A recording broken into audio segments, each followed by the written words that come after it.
امید ہے آپ سب خیریت سے ہوں گے۔ اگر آپ نے ابھی تک ہمارا چینل سبسکرائب نہیں کیا تو اسے ابھی سبسکرائب کر لیں اور بیل آئیکن کو دبانا بالکل بھی مت بھولیں۔ شکریہ۔ نمبر 7، ون لو۔ ون لو مثالی دعا کی دلکش کہانی سناتا ہے جو ایک دیندار گھرانے کے ایک دلکش آدمی سے نا امید محبت میں پڑ جاتی ہے، جس کی اقدار اس کی والدہ کے ساتھ ٹکراتی ہے۔ ایک طاقتور ڈرامہ تخلیق ہوتا ہے جب وہ اپنے اختلافات پر قابو پانے اور ہم آہنگی تلاش کرنے کی کوشش کرتے ہیں۔ نمبر 6، دا گڈنس۔ ایسا لگتا ہے کہ نسلیحان کے پاس سب کچھ ہے، دولت مند اور خوبصورتی۔ ایک محنتی ایگزیکٹو سے شادی کی جس نے اپنے خاندان کی ہولڈنگ کمپنی میں اعتماد کے مقام تک کام کیا۔ نسلیحان اپنے شوہر مراد اور ان کے بچوں کے لیے وقف ہے، لیکن نسلیحان کی کامل زندگی ریت پر بنا ہوا قلعہ ہے۔ جب وہ جوان تھی تو اس کے والد بھاگ گئے، اس کی بہن نے خودکشی کر لی اور اس کی ورکوہولک ماں جذباتی طور پر چیک آؤٹ کر رہی ہیں۔ ایک ادنا انسان باطن میں تلخ ہو سکتا ہے، لیکن نسلیحان ہمیشہ گرم جوشی اور محبت کرنے والی رہی ہے۔ وہ اپنے گھر والوں اور دوستوں کے لیے جذباتی چٹان ہے، کوئی ایسا شخص جو مصیبت میں دوسروں کی مدد کر سکتا ہے، یعنی جب تک اسے پتہ نہیں چلتا ہے کہ مراد کئی سالوں سے دملہ کے ساتھ اسے دھوکہ دے رہا ہے، جس سے وہ حال ہی میں ملی تھی اور اسے بہن سمجھتی تھی۔ اچانک اس کی دنیا بدل جاتی ہے اور نسلیحان کی ہر چیز سوال میں آ جاتی ہے۔ تجربہ اسے بالکل مختلف شخص میں بدل دیتا ہے کیونکہ وہ اپنے بچوں اور خود کو بچانے کے لیے لڑتی ہے۔ نمبر 5، انفیتھفل۔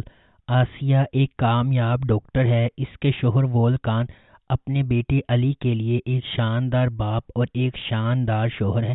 تینوں پر مشتمل جوہری خاندان نے ہمیشہ امن اور خوشی سے بھرپور زندگی گزاری ہے۔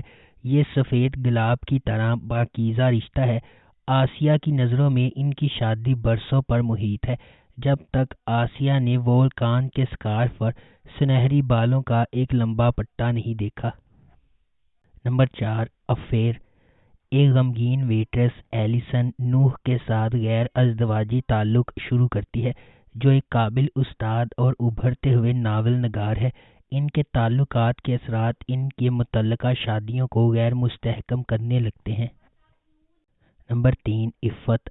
نوجوان اور خوبصورت عفت اپنے والد اور چھوٹی بہن کے ساتھ استنبول کے ایک بڑے اور معمولی محلے میں رہتی ہے۔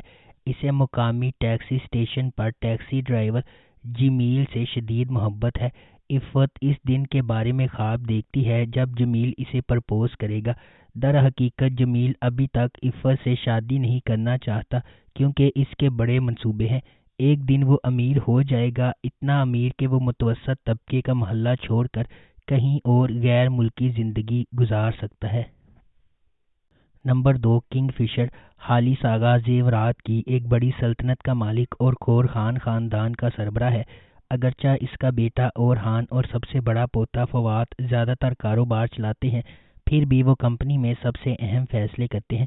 اس کا چھوٹا پوتا فرید، جو اس کے بھائی فواز سے بہت مختلف ہے، ایک بہت ہی غیر ذمہ دار نوجوان بیچلر ہے جو ابھی بیرون ملک سے واپس آیا ہے جہاں وہ تعلیم حاصل کرنے گیا تھا۔ خالص فرید کی لاپرواہی کو مزید برداشت نہیں کر سکتا اور وہ اپنی بیوہ بہو افاقت پر پابندی لگاتا ہے کہ وہ اسے شادی کے لیے ایک اچھی لڑکی تلاش کر کے دے۔ یہ خبر کہ خالص آغا اپنے پوتے کے لیے دلہن کی تلاش میں ہے، نیلے رنگ سے گازین ٹپ میں کاظم کی حویلی تک پہنچتی ہے۔ کاظم کے امیر ہونے کی واحد امید اس کی خوبصورت بیٹیاں سنا اور سیران ہیں۔ جب افاقت نے سنا کو دیکھا اور فیصلہ کیا کہ وہ فرید کے لیے صحیح لڑکی ہے، خاندان سنا سے شادی کے لیے ہاتھ مانگنے گازین ٹپ جاتا ہے، لیکن تقریب سے پہلے فرید اور سیران ایک دوسرے سے ملتے ہیں، اس بات کو سمجھے بغیر کہ وہ بھائی اور بھابھی بننے والے ہیں، اور فرید اس میں دلچسپی ظاہر کرتا ہے۔ Number 1، five.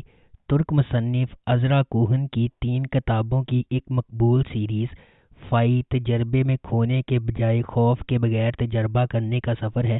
ہیرا پھیری، جنس، فریب اور فریب کی کہانیوں کی کثرت ہر کسی کی توجہ اپنی جانب مبذول کر سکتی ہے، لیکن جہاں تک سچائی تک پہنچنا ہے وہاں صرف آگاہی ہے۔ اگر آپ کو ہماری یہ ویڈیو پسند آئی ہے تو اسے لائک کریں، شیئر کریں اور ہمارے چینل کو سبسکرائب کرنا بالکل بھی مت بھولیں. شکریہ.